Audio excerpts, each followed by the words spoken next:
En direct encore de l'église Saint-Sulpice sur le parvis, on a installé un plateau pour vous faire vivre les coulisses de ce congrès mission dans sa 4e édition. Alors là, je suis heureuse de recevoir sur le plateau Olivier Pelot, qui est président de Talentéo. Donc on a un peu parlé de Talentéo précédemment avec 3 invités, mais là on va s'intéresser à une question plus spécifique qui est la question de la ruralité, c'est-à-dire comment les laïcs peuvent aider les diocèses à se renouveler dans les milieux ruraux. Déjà, Talentéo est implanté dans les différents diocèses de France, c'est ça je crois? Oui, absolument. Talentéo, c'est une communauté, on va dire, de 80 coachs qui sont tous des bénévoles, donc qui vivent chacun dans tous les diocèses de France, et qui aiment leur église et qui sont souvent très engagés localement. Ok. Et donc, qu'est-ce que vous observez actuellement dans les diocèses ruraux? Quelle est la spécificité de ces diocèses-là? Les diocèses ruraux, aujourd'hui, il y a comme un paradoxe, en tout cas, on voit surgir des choses assez belles et surprenantes. Par exemple. Le premier constat, c'est qu'il y a l'expérience quand même d'une forme de pauvreté. Il y a une raréfaction des prêtres, ils font des kilomètres, c'est fatigant, et avec des laïcs qui n'ont pas toujours beaucoup de disponibilité parce qu'il y a des engagements, parce qu'il y a des kilomètres à faire pour aller au travail. Donc il y a une vraie expérience de pauvreté pour les prêtres qui sont là, engagés dans le monde rural.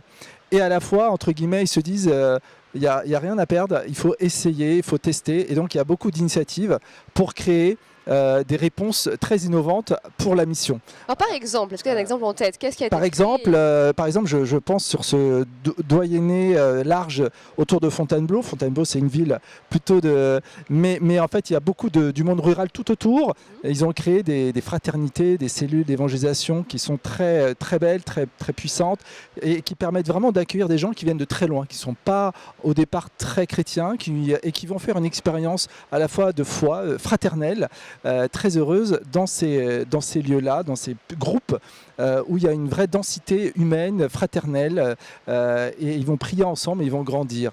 Voilà, après, vous savez, il y a aussi tous les parcours alpha qui sont disséminés partout.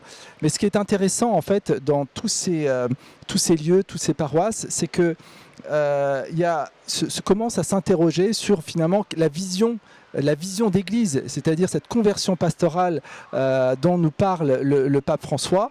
Qu'est-ce que ça signifie dans un monde rural?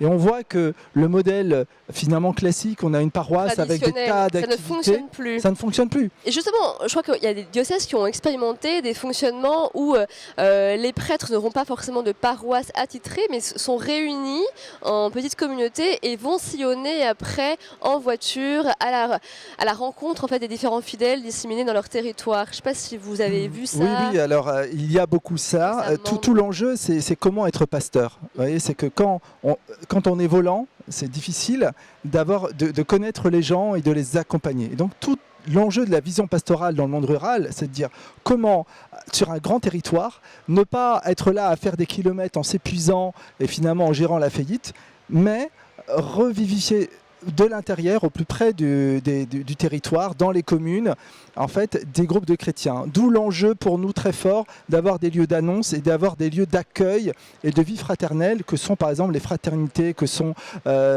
tous ces lieux où dans les villages, des chrétiens, 5, 6, 10 chrétiens se réunissent, prient ensemble, partagent la parole de Dieu et se soutiennent matériellement aussi, s'aident. Voilà. Et c'est là c'est acte 2, c'est vraiment la première communauté chrétienne qui se vit.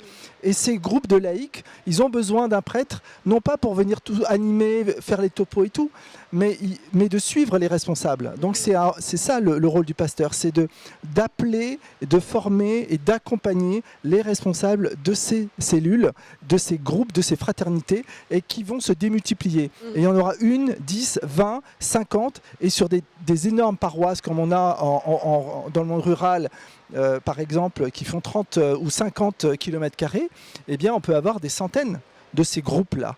En fait, ce contexte un peu difficile que vit actuellement le milieu rural peut permettre aussi à l'Église de se renouveler et de redécouvrir cette collaboration entre prêtres et laïcs, comme vous le définissez là actuellement. Tout à fait, absolument. Et ce qui est important, c'est que le prêtre soit reconnu dans tout ce qu'il apporte dans sa paternité. Et donc c'est pas un copain, c'est pas un animateur socio-éducatif, c'est vraiment le père qui donne le Christ et notamment qui célèbre l'Eucharistie. Et donc c'est aussi resacraliser et donner l'importance du dimanche. Parce que dans des grandes paroisses rurales, du dimanche, mais pas forcément sacraliser le prêtre. Non, voilà. Pardon. Ouais. C'est parce que c'est le dimanche. C'est vraiment que le dimanche soit le lieu du rassemblement des chrétiens. S'ils sont en petite fraternité disséminée sur tout le territoire, ils se retrouvent et la messe est centrale. Et le prêtre a vraiment cette mission-là d'appeler, d'accompagner, de célébrer. Voilà. Mais effectivement, ça implique que les laïcs s'engagent complètement pour être, je dirais, ces pasteurs locaux dans ces petits groupes, dans ces fraternités, et soient vraiment ces témoins pour faire grandir les autres, appeler, accompagner tous ces gens qui viennent dans ces fraternités. Et vous pensez que les laïcs actuellement sont capables de ça, sont prêts, sont formés à ça ?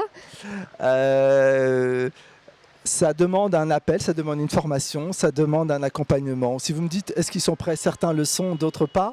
C'est tout l'enjeu de la mission. C'est d'appeler ces laïcs, de les accompagner pour qu'ils soient, eux, ces pasteurs, ces leaders en fait, de groupes qui vont démultiplier. Donc c'est ça le grand enjeu, cet appel, cette formation, cet accompagnement.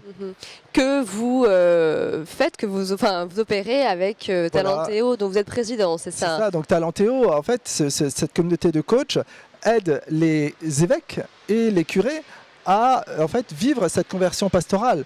Parce que cette conversion, c'est d'abord un changement d'état d'esprit, c'est un changement de paradigme. C'est que je ne vois plus ma paroisse simplement à gérer des activités, parce qu'en général, aujourd'hui, c'est un peu ça, c'est que j'ai plein d'activités, et puis quand on a un vicaire de moins, je suis fatigué, on enlève progressivement, et puis voilà, on gère un peu la fin de ressources comme ça.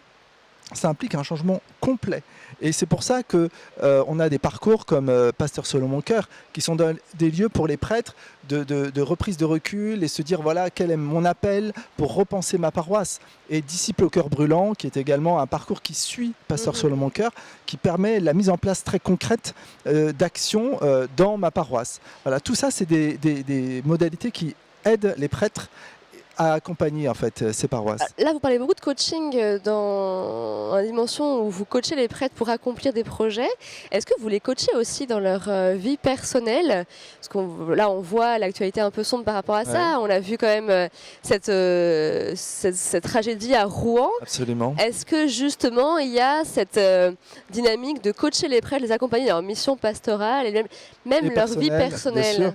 Vous savez, les deux sont souvent liés. Oui. Et donc, c'est vraiment ce que nous faisons lorsque on a un prêtre, c'est qu'il est avec tout ce qu'il est, c'est-à-dire à la fois son ras-le-bol pour certains, et puis parfois sa joie et son enthousiasme, et puis avec ses difficultés pastorales. Et voilà, donc on le prend et on l'accompagne selon les sujets qu'il souhaite aussi exposer.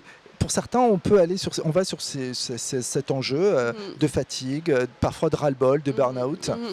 D'autres, ça va être plus sur la dimension purement pastorale. Vous voyez, donc on a ces dimensions. Ce que l'on voit, si vous voulez, cette question d'abord des abus et tout ce qui a été actuellement, c'est qu'il y a quand même le constat d'un déficit de gouvernement pastoral. Donc, comment ça, il y a un déficit de gouvernement pastoral ?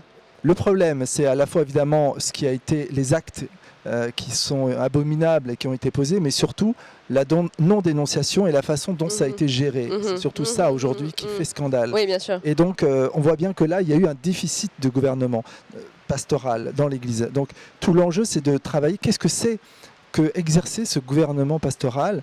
Voilà. Donc c'est pour ça que c'est une réponse, je dirais, en amont, pour éviter aussi toute cette forme. Et puis la question de ce prêtre de Rouen, malheureusement, on voit bien qu'il y a une pression qui est colossale sur les prêtres, il faut s'en rendre compte, et qu'il ne faut pas en rajouter non plus. Il ne faut pas non plus essayer de les protéger comme si c'était des petites choses, ils sont assez grands, mais à la fois, il faut se dire qu'ils ne sont pas surhumains non plus. Et qu'un prêtre, il n'a pas forcément une vocation à être curé.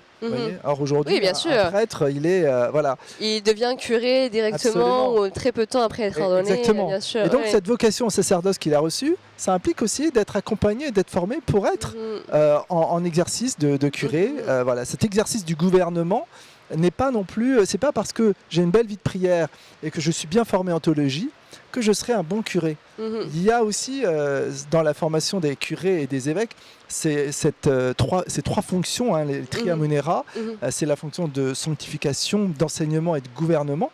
Et on voit bien qu'on a besoin des trois. Et très souvent, on a beaucoup valorisé l'enseignement et la sanctification dans les séminaires en France, mais tout le gouvernement, c'est quelque chose qui ne s'apprend pas dans les livres, qui se développe par l'expérience et par aussi le coaching. Voilà. Ok, très bien. Merci beaucoup. Je crois qu'on a un petit problème technique, parce que je n'arrive pas à rejoindre la régie. Voilà. Donc merci beaucoup, monsieur, en tout cas, pour votre témoignage. Je crois qu'on va vous laisser. Je ne sais pas du tout où on en est. Je ne sais pas si Marthe est au village Stanislas. Je crois qu'on va à Stan. On va rejoindre Marthe. Voilà, merci beaucoup encore et bonne fin de journée.